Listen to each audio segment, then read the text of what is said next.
Welcome to Bankole's Nation. I'm your host, Bankole Thompson, and Happy New Year and wishing you a prosperous, progressive, and a productive 2026. Coming up on this week's episode of our podcast, we're talking with one of the most outspoken members, if not the most outspoken member of the Detroit City Council, Mary Waters, who's going to lay out the council agenda and what she views the role of the council should be in this new era that will be led by Detroit Mayor Mary Sheffield. It's all coming up on this week's edition of Bankole's Nation. Stay with us.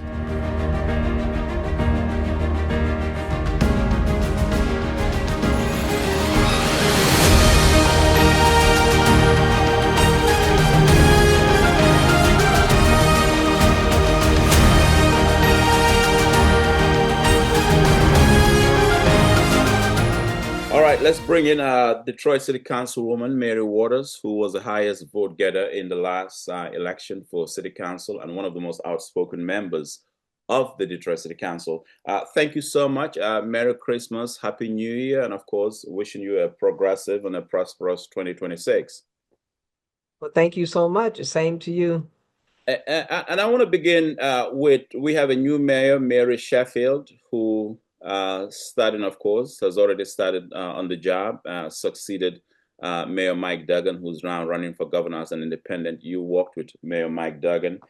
I want to get your take. We have a new city council. You have some new members on there with you as well. I think one of the dynamics that people are going to be looking for this year is how the city council plays ball with the new mayor, Mary Sheffield.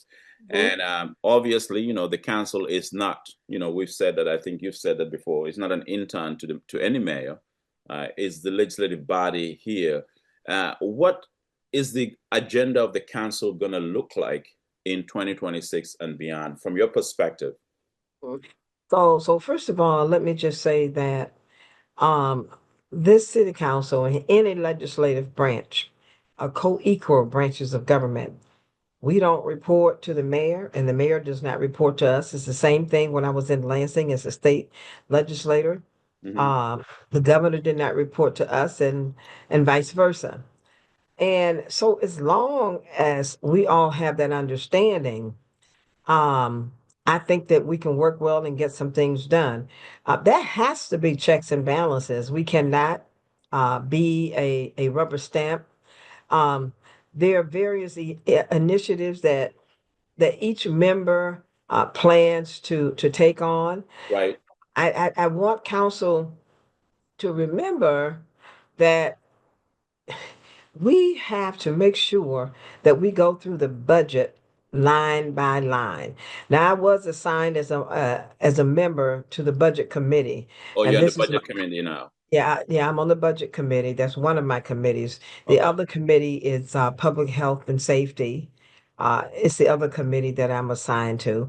And I'm also assigned to the general retirees pension board. And that one is fitting simply because I also chair the retirees task force. Retirees have continuing to pay back thousands and thousands of dollars because of something that happened years ago, Right. with an investment and their annuities. So we're trying to find ways to make them whole, and not throw ourselves back into bankruptcy along with that. And it's been a very, very difficult process because, Bankole, it hurts me tremendously to know that people have worked all those years and now they have to give up most of their income, many of them, just to paying back the city. And they don't make that kind of money. They Right. just don't. So I wanted to get that piece of it out of the way. But when it comes to working with any uh Council administration, any administration. administration, Uh-huh. you there has to be mutual respect. Now, when I first got elected 4 years ago, I had no idea that I would work so well with Mike Duggan, Mayor Duggan. And the reason I just didn't know because I was not his candidate. But him being the consummate politician that he understands what it means to cultivate those relationships. So I was Yes. able to get a lot of things done. And I'm looking to be able to do that this time, having, um, expecting mutual respect from this mayor. We did serve on council together, at least for 4 years. Right. And so, as long as we have that understanding, I think that we'll be able to get some things done on behalf of the people. In fact, if I recall correctly, she was always excited about a number of the initiatives That you were that championing. that's right that I championed, Because she mentioned and some of those on the campaign trail. that's right. And she joined me in championing some of those initiatives. She took Right. them as part of her platform Hmm. when she ran for mayor. And so a number of those initiatives have not changed. So Bankole, I would assume that that shouldn't make it difficult for her to see the direction that council members like yourself are going, because she already latched onto some of the issues that you've been championing and have furthered on the campaign trail. So it should not be difficult to have a good working, a mutually respectable relationship with Mayor Sheffield. absolutely. And people, I think Detroiters really appreciated the team efforts that we were able to demonstrate under the previous leadership, the mayor's office, under Mayor Duggan, because whenever he would call a press conference on various issues and even issues that a member championed, he invited that member to come and speak at the press conference along with other members. So it showed more of a team effort. So I'm looking forward to those kinds of things as well, so that Detroiters can see a more united front from Hmm. the council and from the mayor. Now, housing has to stay at the top of my list, and the reason is because I get telephone calls every single day. Bankole, people are becoming more and more homeless, And especially in the winter too. especially in the winter. Somebody was just telling me a story yesterday how they ran into this lady. She and her three children were in a car.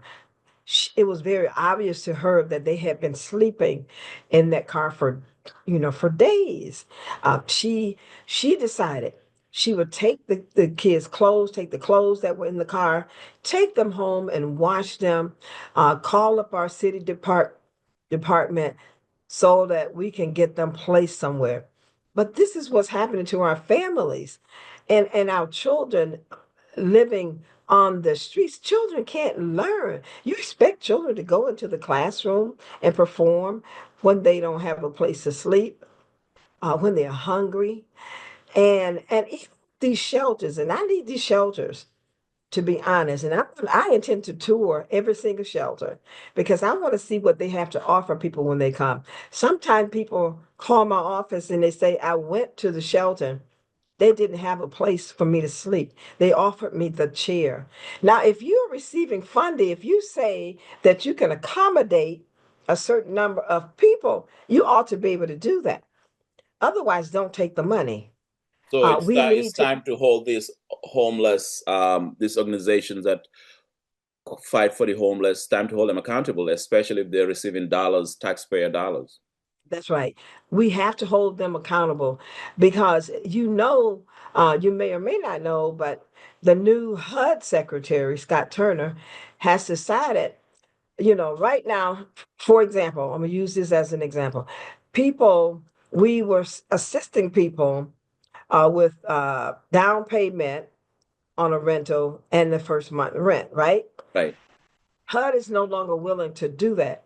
HUD says what we're going to do from now on, we're going to invest in the shelters and we're going to make sure, and we want you to have basically a rapid transition from that shelter.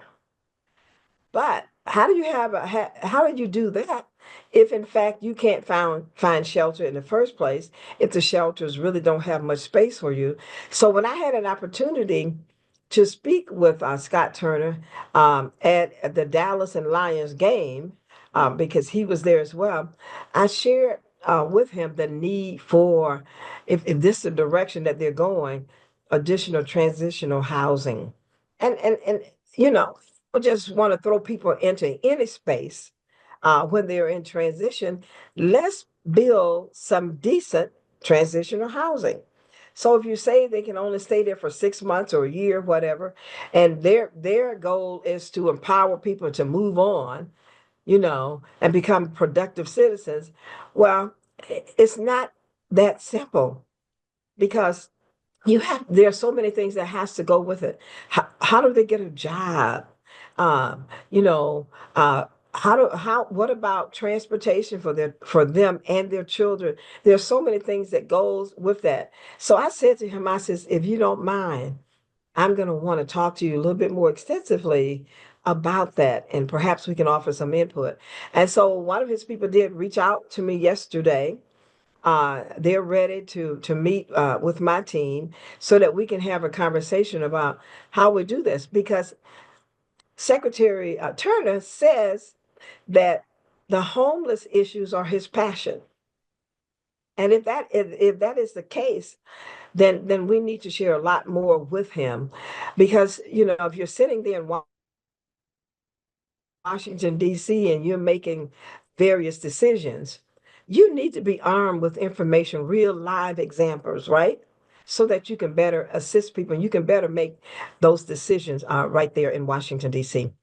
So We you're also, already playing chess with the Trump administration. oh, and without question, because how are they going to make the decisions? They're not here. They don't know what the needs are. They don't live here. We need to tell them. Somebody has to carry that message to them. And since we really don't have people at our congressional level right now who's doing that, to my knowledge, we Yeah. have to do it. We have to identify ways to make that happen ourselves. Yeah. I want to piggyback to the budget, though. Yes. Now that you're on that committee, Hmm. I'm curious because, in the past, the history of council, even before you got elected to council, normally the council will just bless whatever budget the mayor brings before that body. Sometimes, they won't even ask any questions. I mean, they thought um, it was almost a sin to actually question the budget when the council's role is to actually question the budget. So I'm curious now that you're there, are we going to have more probing, more questioning, more examination of the budget line by line to ensure that in fact the dollars are going into places that prioritizes the vulnerable communities in Detroit? Well, absolutely. And when the various departments came before us, we did ask them about various things, various needs in those specific departments. Right. And they of course always had an explanation for the money that was spent and the money that was being requested. And so sometimes you have to weigh those things based on that leader in that particular department. Uh, but the one thing that I said I'm not going to do this time around, and that is, if you have some vacancies in your department and they've been vacant for 2 or 3 years, you don't need the positions. So let's save taxpayer dollars. Let's put that money into homeless initiatives, housing initiatives, other type of housing initiatives, so that we can help more of our vulnerable population. Uh, don't say, well, we look to fill them. We start the budget process in March, and I'm not kidding. I'm going to be looking to eliminate some positions if they're not filled this time around. Um, I did remove the subsidies from the land bank. We've been giving them say $10 million every year for the past 10 years. So they've gotten over $100 million from us. It's so ridiculous because there was no return for us, and they weren't putting the houses, clearing titles and putting the houses back on the tax roll fast enough in order for the city to even collect property taxes, right? Right. So they continue to have a surplus themselves, they're nice fat cats. So They're like a mini Wall Street in Detroit, huh? yeah, and you saw the advertising they've been doing during the holiday. They Well, were doing. but I noticed, but I must say this for the record, Councilwoman, when you and I teamed up, we did that town hall on the land bank. Yes. I think a week after that, they had a big promo. It was some advertisement, whatever and I smiled when I saw it because it's almost as if they were trying to fight back. But that town hall itself was very instructive because, we saw real people stood up, some almost Yes. in tears about what the land bank is doing. So I guess one of the questions that is on the minds of a lot of Detroiters, Councilwoman, is are we going to see an end to the land bank this year? I would love to say that, but you know what? You need 5 votes first and foremost, and you need the cooperation from the mayor's office. We cannot just unilaterally eliminate the land bank. Right. So that's why I've been fighting so hard to eliminate certain things within the memorandum of understanding, number one. And so guess what I'm doing now? I had passed this resolution just before we ended for the holiday, but now I have to reintroduce it.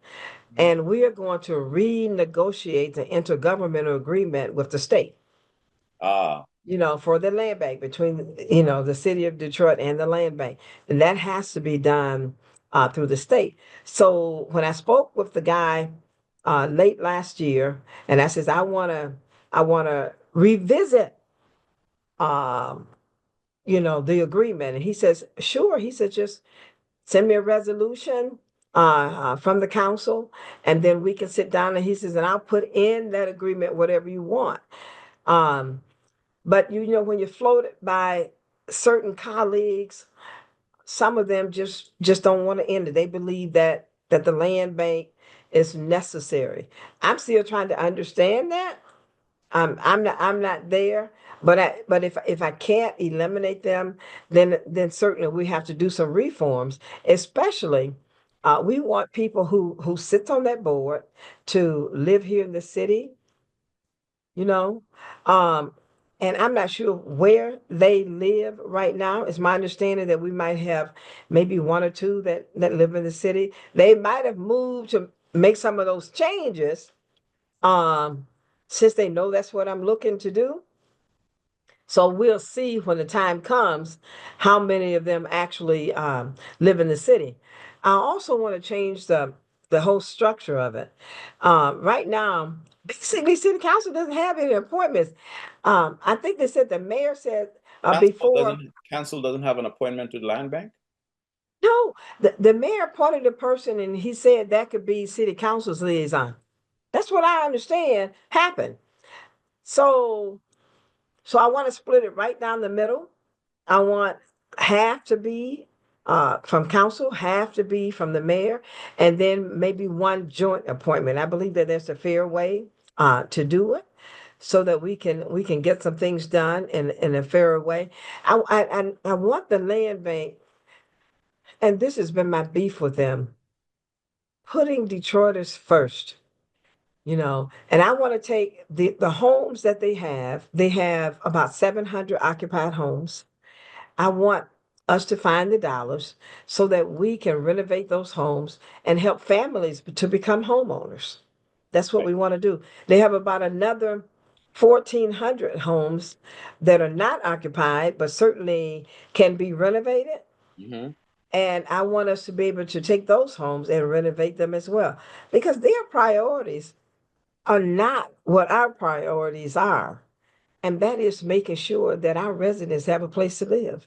Well, We don't want our residents on the streets. yeah, and one of the biggest sentiments that came out of the town hall that we did on the land bank was that there seems to be this tendency for the land bank to favor major landlords, people with deep pockets and so forth, against, the ordinary Detroiter who's just trying to, pick up stuff together, who's trying to get it together, who has a property and so forth. They can compete with somebody who's next to them who's bought almost 50 properties, in the entire block. And the Yeah, land and bank, it looks as if it's not giving the owners of those 50 properties as much hell as they give the individual who only has one property that they're trying to maintain. absolutely. And you know what people do? They, if you know that that person cannot meet that timeline, Mm-hmm. um, in terms of the repairs that you think should be on the house, why are you selling that home to that individual, whether it's 500 or $1,000 or whatever? If you know they can't meet that timeline because some of the work is absolutely major, but it's people began to put monies in that house, their hard-earned dollars, and Investments. only for the land bank to come back and say, "Hey, you didn't meet the timeline. You've exceeded it. We're taking it back." And I don't know if you've seen this report yet. I should send it to you, but I'll the see. Office of Inspector General, did their own investigation, uh, with the land bank along with the assessor's office. And I haven't finished reviewing it myself because I tell you the truth, just to think about it, it is absolutely heartbreaking. It was so difficult for the people who got the homes from the land bank to establish a primary residence. They wanted to be able to go over um, to the Register of Deeds and file the paperwork, but we were holding them back here at the city, holding them back, not allowing certain things to happen. Oh, that's major. And there were thousands of homes. I talk about red tape. I'd like to see a copy of the report. Yes. I'll make sure you get it. Yeah. So let's move on from Mhm. the land bank to Uh-huh. some of the other issues on city council that you're looking forward to in 2026, that are going to be coming down in the pipeline. You mentioned the general retirement system, Yeah. which is very important. I mean, there's senior citizens who still have not recovered, or retirees who have still not recovered from the bankruptcy. And and I remember several years ago, I hosted a town hall at Calvary Baptist Church. 400 seniors attended, I and remember. yes, yes, exactly. That's Yeah. right. And it was just heartbreaking listening to some of them talking about how they're paying almost $900 a month Yes. on Cobra insurance. Just to, and that some of them, one of them, I remember this older black woman said she was about 80 years old. She said when she is sick, she can't go to the hospital because she can't afford it. She has to be really, really sick before she Yeah. takes the chance to pay her last dime at the hospital. So I mean, the retirement community in Detroit, the retirees, you have a lot of these stories, Councilwoman, that are buried that, we don't normally talk about. Mhm. That is true, and more of them have been telling me those stories about their small paychecks that they have, and they can't really make ends meet. Lack of health care. Oh, it is heartbreaking, and there has to be something that we can do when we go through that budget to see how we can better assist. The interest rate is very, very high that they on the loan payments Hmm. as well. The they want to be able to us to do a clawback and say, hey, Hmm. let's stop taking money from you because for example, if they owe $125,000 initially, Right, and they've been paying on this for the past 10 years, they still owe $125,000 because all none of it is really going to the principal, it's going to the interest. right. And I said, oh my goodness, I don't know what to do, but I'm telling you, I'm gonna leave no stone unturned to see. what we can do and avoid throwing ourselves back into bankruptcy as well. I also want to help continue to create jobs, help people get jobs. I chair the Skill Trade Task Force. I'm going to continue to do that so that because, and I work with labor organizations. People can come in one day to one of my skill trade task force meetings and they can be working the next day, paid training. If they are interested in, say, carpentry, construction, Right. plumbing, electrical, and so forth, I mean, which are um, high paid, those are high paying jobs. they are high paying jobs. And guess what? The work is here now. We've been doing a whole lot of development, but you can't expect to be hired if you're smoking all the time, you know, because you're going to be tested. You're going to be tested, and it's just not going to hire you because what? It puts you at risk and it puts the company at risk. So Mhm, they're not going to hire you if you come to them with either weed or alcohol mhm. in your system. And that is just the bottom line. And so, but we need to hire more Detroiters. And I want Detroiters to get ready for that. Just like when I started the Minority Business Task Force, too. A lot of our people have services or things that they can offer, you know. And so I want them to have an opportunity to do business with the city on some level for whatever product they might have to offer. Um, but we have to get them registered to become vendors with the city. And we've done pretty good at making those kinds of things happen as well. Well, Um, and this takes me to my next question, mhm, Councilwoman, and that is the recovery of Detroit. I think over the last 10 years, what we have seen in some cases is that most of the jobs that came with the recovery efforts, economic development, mhm. they were concentrated in Midtown, downtown, Corktown, you name it. They were really not in the neighborhoods. And then when you talk to a lot of entrepreneurs in the city of Detroit, and they'll tell you, if you don't have access to City Hall, you don't have the cell phone number of the mayor's chief of staff, you don't have the access to a cabinet member, you're not going to be in the game, quote unquote.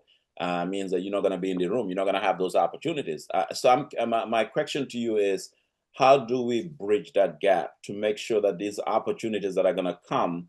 I mean, there are investments in the city. I mean, there are business leaders, companies who have Mhm. made major investments and whose investments are going to mature or materialize over the next 2, 3 years. Uh, Major business leaders, companies, and so forth. How do we make sure that the Detroiter who doesn't have the cell phone number of the mayor's chief of staff also has access to the opportunities or given the opportunity to compete for those opportunities and not just left to those who are just connected, the quote unquote high flyers and so forth? Well, what I say to them is to contact your council members. Each person, if you live here in the city or if you have a business here in the city, you have at least three council members. You have two that are elected at large, you have one elected by district. Just like I did when I was a state representative and first minority floor leader in the history of the Michigan House of Reps, I brought people to the table because otherwise people would not have had an opportunity. And that's why it's so important that you have department heads who are willing to work with legislators, because we can't force them to do anything, but we can make sure that people who are interested have an opportunity to be heard and to share information about their product or their skills or whatever the case may be. And and I insist on that. I will continue to insist on that. I did so under the Duggan administration. I got a number of people to the table as well who wanted an opportunity to talk about what they had to offer, the service that they had, or the product that they had to offer. That is something we absolutely must do. Council must be that liaison for our communities. No, they may not have the department head's phone number. They may not have the mayor's or the deputy mayor's phone number or the chief of staff. But I tell you what, if they call my office, I'm going to make sure that they get that access. I cannot guarantee the outcome, but at least But I I think want to get you right. the opportunity. But and I think that council does have influence over those department heads, because if you threaten to strangulate their budget when they come every year for budget presentation, I mean, they're going to act straight, or maybe some of those department heads may need some tongue lashing from the Well, council yeah, in real and income. some of them get some tongue lashing, and Right, that's for sure. But with council and the whole ethics ordinance, we have to be very careful. right. You know, um, a lot of people I've helped, I won't even go to them and ask for campaign donations because I don't want people Them to think that think I that, yeah, exactly. I am just happy to assist. right. And that is the truth. So and I want to continue to empower our residents along with our business people who are here. I can tell you this, Bankole, when I served on the Charter Revision Commission back from 1993 to 97, there's a provision in the charter to this day that offers incentives for Detroit-based businesses. And now they can get equalization points if they are Detroit-based and Detroit headquarters. But that is something, that's a provision that I put in that charter some years ago, and I dared anybody to touch it because sometimes that is the only way that people here, minority people in particular, Right. win a bid because other people have so much more money that they get outbidded every single time. But if they can have those equalization points, sometimes it can give them some leverage. Right, right. Now, the other question is: are there any requests for tax breaks that are in the horizon that are going to come before this council? Well, Is the those are mayor going to be something proposing? Huh? we looked at some tax breaks last time, but when you get rid of you do a millage or two, that equals to about $100 per year, somewhere in that Right. little, you know. Um, I think we have to look very closely at the numbers and see where we can give tax breaks either property or income tax. I also want to look at other ways to generate revenue. And some of that help, in fact, a entertainment tax and so forth. But that we have to be granted the permission by the state legislature. We can't just do it ourselves. We're looking at um, taxing Airbnbs. There's so many of them that are going up, but they're not paying their fair share like the hotels are, for example. So we're looking at ways to generate revenue, so that we have additional funds to help people who really need it, to make sure that city services are what they should be as well. I mean, given your leadership experience in Lansing in the past, and I'm curious to get your take here. We're headed into a gubernatorial election, and we may end up with a Democratic president, sorry, a Democratic governor or a Republican governor. Nothing right now is guaranteed. All bets are off. Yeah. And I'm curious from your take, if not that we are going to, but if it's a possibility, if we were to have a Republican governor in Lansing, obviously they'll be listening to Washington before they listen to, Mhm. to the state and in Detroit and so forth. I'm curious how, from where you sit and given your past leadership experience here, how you think the city of Detroit is going to navigate that, because Detroit has to have a partner, a willing partner in Lansing to get some things done. You talk about revenue generation, revenue sharing, you name it, Mhm. all of that stuff. The land bank with the state, revisiting agreements, all of that stuff has to do with who becomes the next governor here. And given that that's up in the air, and we have no idea whether we're going to end up with a Republican governor or a Democratic governor or an independent governor. I mean, it's what are your thoughts on that? Well, What, relationships are important. And I can assure you that those relationships will be sought after, no matter who's the governor, because you have to do it if you want to be successful as a city. You do not have a choice. You need to work with whoever is in power. And so if it's a Republican, yes, we'll get to know them. I've been getting to know the speaker, Matt Hall, as much as I can myself. I've been getting to know Republicans a lot more. Um, and so because sometimes, we are nonpartisan government here in the city of Detroit, although so a lot we're, of Republicans have been talking to you. yeah, yes, oh yes, Well, absolutely, and I will say, let me also say this yes. for those who are listening to the podcast. I think uh, I've received a lot of requests from Republican candidates running for governor who want to talk to me. More requests from them than even from the Democrats who are running for governor. But I want to put it on the record. But go ahead. So your Oh, take. absolutely talk to them because when it's Because I'm getting emails from them. I'm getting text message from them. I said to myself, well, you read me, you know what my thoughts are. But I guess they know how to play chess, not checkers. But go ahead. well, they do. And the thing about it is that my thing is that this is about the needs here in the city of Detroit. Yeah. So if the people in this state just happen to elect a Republican or an independent or whoever it is, a Democrat, I'm going. Listen, I'm going to be reaching out to them. That is just the bottom line. You see that I'm reaching out to people in the Trump administration. Yep. I mean, Secretary of course. Yep. yeah, because you have to do that. You have to make sure that they understand what your needs are for your people. Right. Because if you don't do it, nobody else will. Our people will be just left hanging if somebody does not speak up. And I intend to continue to speak up, and this whether it's the local, state, or federal level. Yeah. No. Yeah. Some of the leading gubernatorial Republican candidates have reached out already asking to talk to me. But no. But you're right. I think Detroit needs help, and we have to seek that help.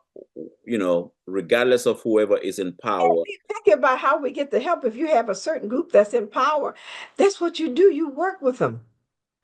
You know, I mean, it's what you have to do. I have to work with my colleagues here, Mhm. even though when people ran for leadership, you may not have voted for that person, but now that they're there, you work with them Right. because you know that you need to get things done. Right. But I And that's also what I intend to do. I also believe, Councilwoman, the leadership is about the work that you do, and I think the work that you're doing is self-evident. Everybody knows that, and that's why I wanted to have you on the podcast here. With the new mayor, Mary Sheffield, your impressions about her? I think a lot of people are in a wait and see period, if you will. She's worked with on council, she's a veteran of city council and so forth, but she's never been mayor before. She's never been a CEO of a company. She's never headed any major industry, but she's a veteran, political operative, has been on this council, has worked with you. Your take on her, and what would you like to see the first 100 days of Mayor Sheffield look like?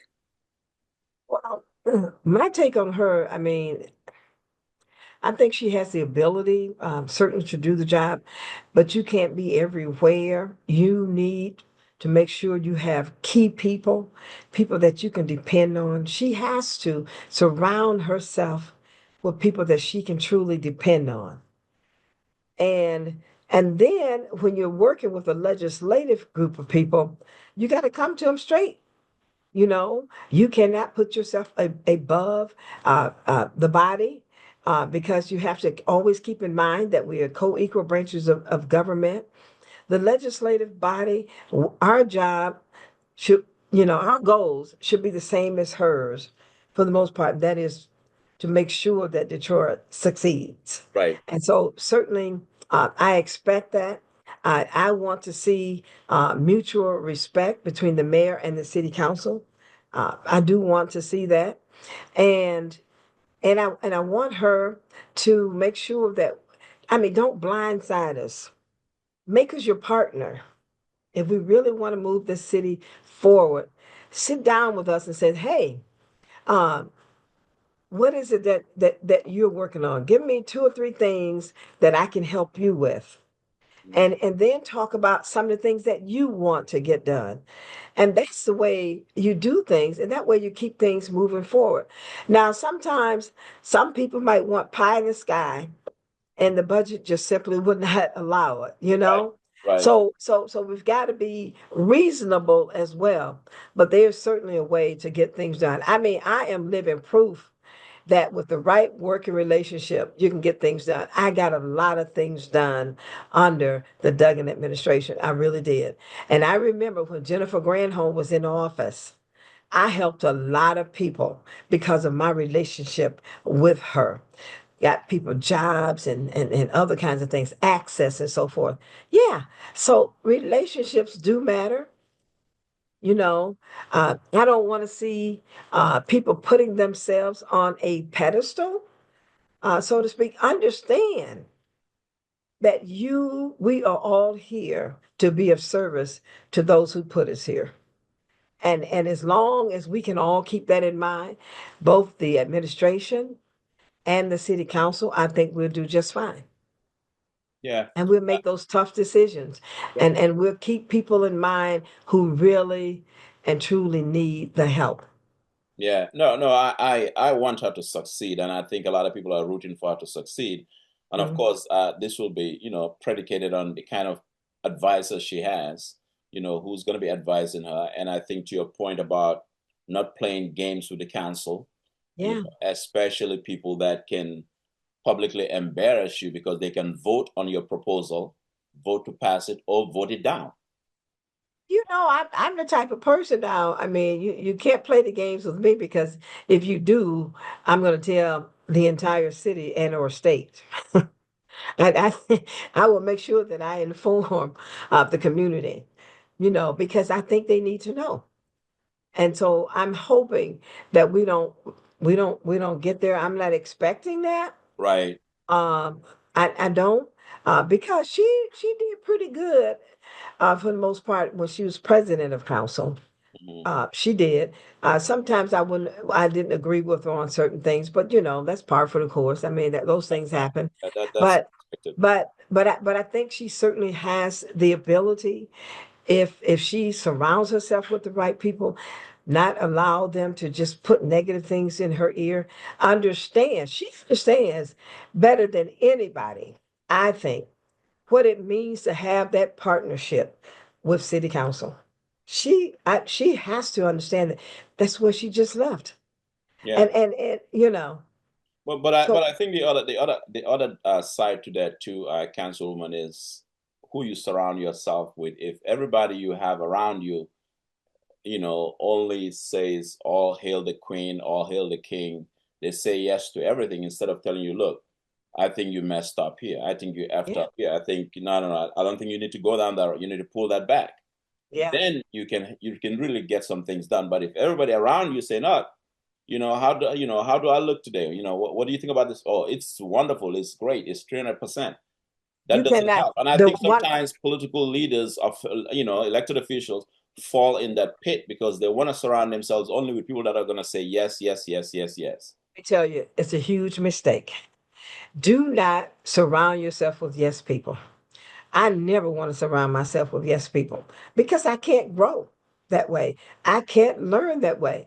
You've got to have, sometimes your employees have really great ideas. Sometimes they can see things that you cannot see because you're so caught up in other things. You have to be willing to listen. Don't get angry at your employee if in fact they're offering up some advice that makes sense, you know?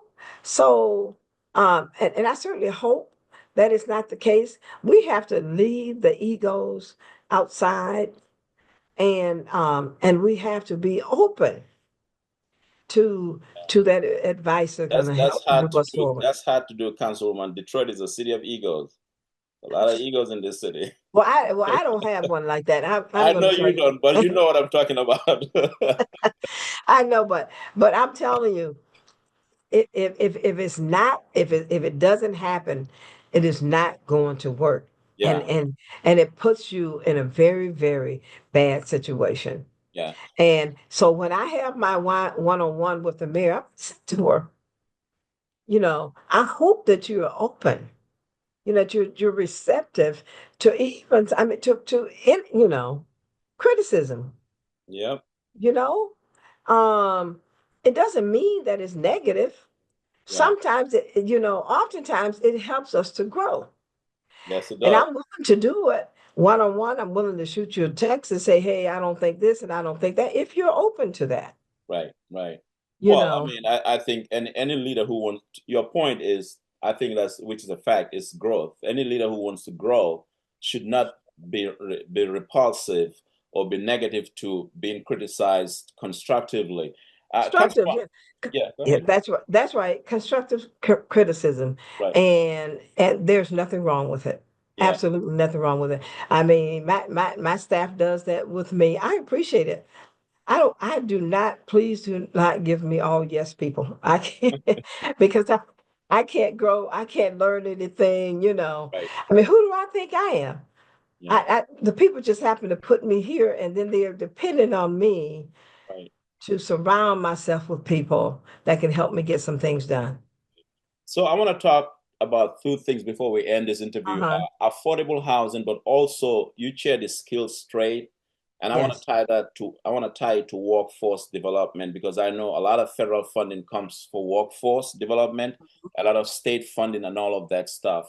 And I think with workforce development is the question is what kind of accountability measures are going to be there to make sure that the city of Detroit's workforce agency is doing all it can to train people, whether that it requires vocational skill training and so forth, to put them back into these jobs, so that way these companies who are coming to the city, with getting millions of dollars in tax breaks, can keep saying, "Well, I'm sorry, Councilwoman Waters, we can't hire anybody." Well, absolutely. And so in the last budget cycle, last year, I put monies in the budget for an apprenticeship program. Okay. Because I want people to be able to receive training for even if it's just as inspectors and so forth, so that they can become gainfully employed. I don't know what they've done thus far. They have not given me a report. I'll be requesting a report on that along with other programs. I want to know what they are doing with the money that we give them.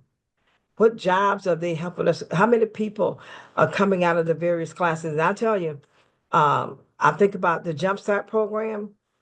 Now that did work out very, very well. Hmm. I went to at first I went to the mayor and I was trying to talk to him about income, guaranteed income. Right, right. Basic And income. Yeah.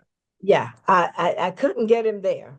Hmm. So I said, well, what about a program where we can pay people to go back to school and get some sort of skill? Now that one he was open to. Hmm. So he put together a program and ended up calling it Jumpstart. I invited Member Young to be my co-sponsor on that with that program. Hmm. So I went to the graduation. We had about 1,800 people to sign up for Jumpstart. I went to a graduation of 1,000 people who graduated and got jobs. One lady said that she had gotten an addition, she was making $30 an hour in her job. There were so many happy people that was walking down with their caps on, graduation caps on. That program worked. And I want to find more money so that we can continue that program. That is one of those that absolutely work. Pay them for about 6 months to a year, depending on what they were doing. And they managed to go out, and then workforce development helped them to find jobs as well. Um, so I want to talk to them about that program. How do we, maybe we can find some federal dollars to help continue such a program? Because everybody says, you said you want people to work. You say you want people to be able to take care of themselves, right? So then we've got to invest in it. That's what we have to do. Yeah. So I'll be asking for a detailed report from workforce development. You I know, want to I that, want to that see what they've done. that's a great idea, and I think it would be helpful for the public and for those of us who, who Hmm. follow these things to have, an annual report from the workforce development, just like the land bank, and Yeah, see what is being done and the monies that they're using, and how they're using it, and who is getting hired and who's getting trained. exactly. How many people were successful, Hmm. because you have to track those folks who went through the program, right? Right. So, but yeah, that is definitely something that we will do. And there are some other things that we're going to be looking at to see how things are working around here. We can't take their word for it. We need proof. Yeah. And so we will certainly keep you in the loop in terms of reports that we will be requesting. Make sure that you receive a copy of it as well. Right. And finally, on affordable housing, that was the highlight for the 2025 mayor's race. Yes. It's a big deal. Everybody talked about it, all the candidates who were running and so forth. Uh, Now that the rubber meets the road, we have a new mayor in Mary Sheffield. Affordable housing obviously cannot take place without city council's input and, of course, Mhm. city council guidance here.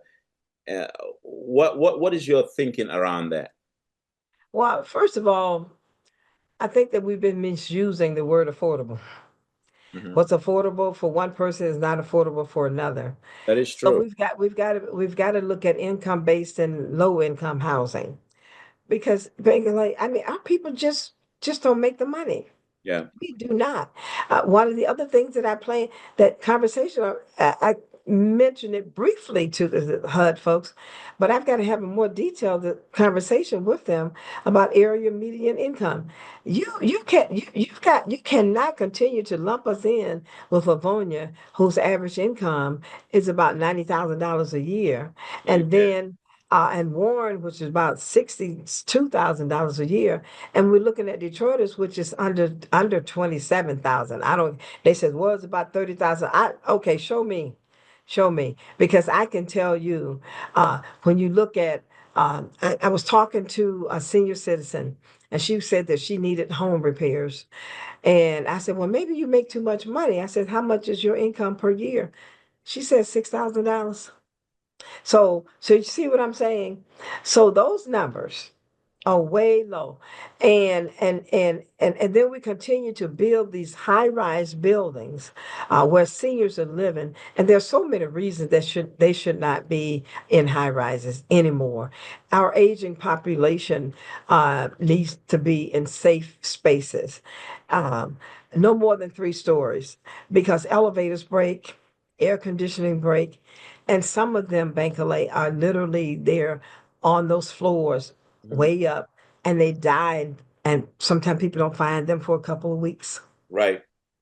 You see. No, I think you're hitting it right on the mark, Councilwoman, because I remember this just reminds me. I think it was 2 years ago. I attended a District Detroit meeting at Castech High School when the Mhm. elitists were unveiling their fanciful plan and how they're going to build castles up in the air and all that stuff. And the elitists have a record of not keeping to their promises. But I remember there were a couple of senior citizens who attended that town hall at Castech High School to when they were unveiling the District Detroit plan and all of that stuff. Yes. And one of them came up to me, was talking to me, and she said, I live here in Midtown, and this is what I've been paying for rent, but now my rent is going up. So because of Yes. all the stuff that's happening, my rent is getting gentrified. So basically, Yes. I'm getting priced out of of an apartment in Midtown that I've been living for the last 25 years. And Yes. now, I was paying when I first got here, I was paying like $500 a month or $600 a month. Now it has gone off the roof. And my Yes. income, my retirement income, can no longer afford it. Cannot afford it. And that's exactly what I'm talking about. That's a perfect example that you just mentioned. We cannot forget them. Because they've been here. That you're talking about a person that stuck and stayed through the good times, the bad times. And so we can't just price them out. We have to find housing that works for them.